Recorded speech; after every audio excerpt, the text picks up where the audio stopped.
It gives me great honor to welcome on stage Ms. Desiree Matias, the Presidential Advisor for Youth Matters and Enterprise Development, for our keynote address for this evening. Ladies and gentlemen, a big round of applause.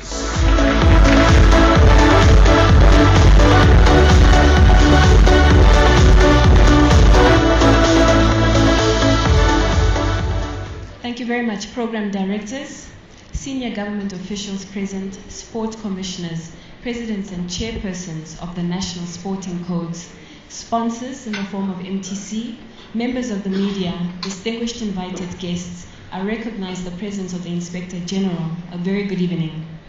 Sport signifies a number of factors for the inhabitants of our Namibian house. First and foremost, sport has the ability to unite people by bringing people together from all walks of life in celebration and in admiration of athletic artistry. Who can ever forget the sensational victories and the contributions of sportsmen like Ananias Shikongo, Frank Fredericks, Dan Craven, Jacques Berger, Harry Simon, Paulus the Hitman, Indongo, Monica Dahl, Gabi Arons, and Luket Swatboy. But before I continue, I want to stop and just ask Tim a question. Tim, how did you know I was going to acknowledge the legends? Or who will ever forget how we came together as a nation just 2 years ago when the brave warriors brought the COSAFA Cup back home? Sport definitely transcends boundaries and unites us beyond race, color, and creed to foster a spirit of nationhood and social cohesion. Secondly, sport presents the opportunity to contribute towards our country's agenda for development, our social progression, and economic transformation. It is definitely an avenue that should be harnessed to create wealth, especially for the young. Sport is also important beyond just the entertainment aspect because it imparts profitable values and produces role models, men and women of excellence, from whom both we the young and the old can emulate the values of discipline, commitment, consistency, tenacity, and teamwork. We have all heard and internalized the clarion call of our President, His Excellency Dr. Hage Geingob, that of an all-out war against poverty and corruption.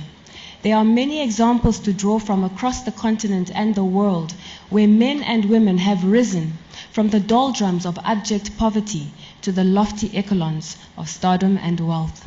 Sports is transformational, and it does offer an avenue out of poverty for many of our young and gifted. However, in order to realize their talent and potential, we need to ensure that appropriate infrastructure, administration, and support services are in place to create a conducive environment for athletic success. It is therefore paramount for the private sector to continue in partnership with government in ensuring that we create access to the opportunities for those athletically gifted Namibians to excel at the highest of levels.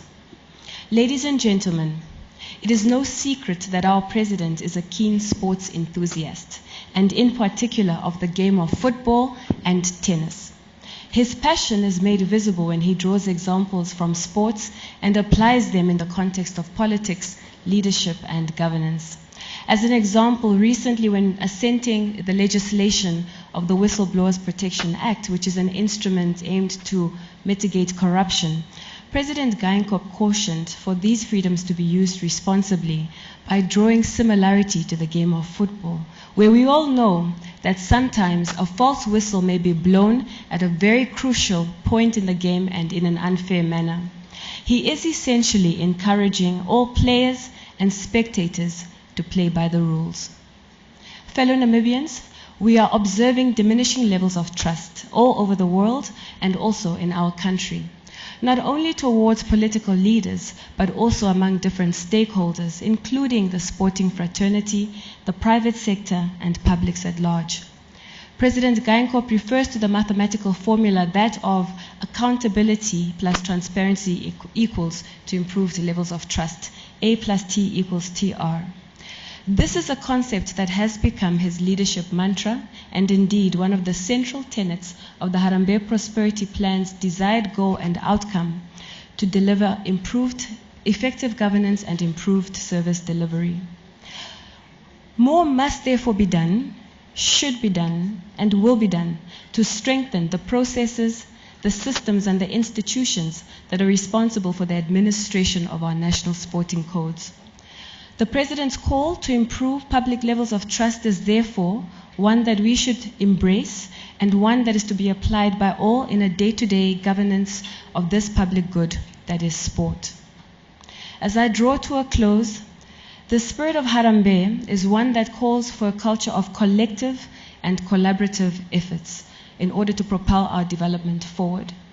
In government, we have drawn from the values that you espouse in the sporting fraternity, those of unity, of teamwork, and hard work, pulling together towards our common goal. Every recipient of an honor this evening is one who has tasted defeat, and every winner symbolizes the fighting spirit of the Namibian people. Those challenges and setbacks that we have experienced in our national development journey thus far should therefore not become an end in themselves, but should rather give us the courage to persevere, to endure, to never give up. Because in the words of one author, victory is always possible for the person who refuses to stop fighting. As citizens and as individuals, we should never stop fighting to achieve our goals. And as a nation, we should never stop believing in the possibility. In conclusion, His Excellency the President is on record, I think, having said to Ricardo Manetti and the boys when they brought the cup home, that we should banish the days when we were happy to just participate in tournaments. We have to compete to win. And this evening, we have witnessed and we're here to celebrate your outstanding achievements.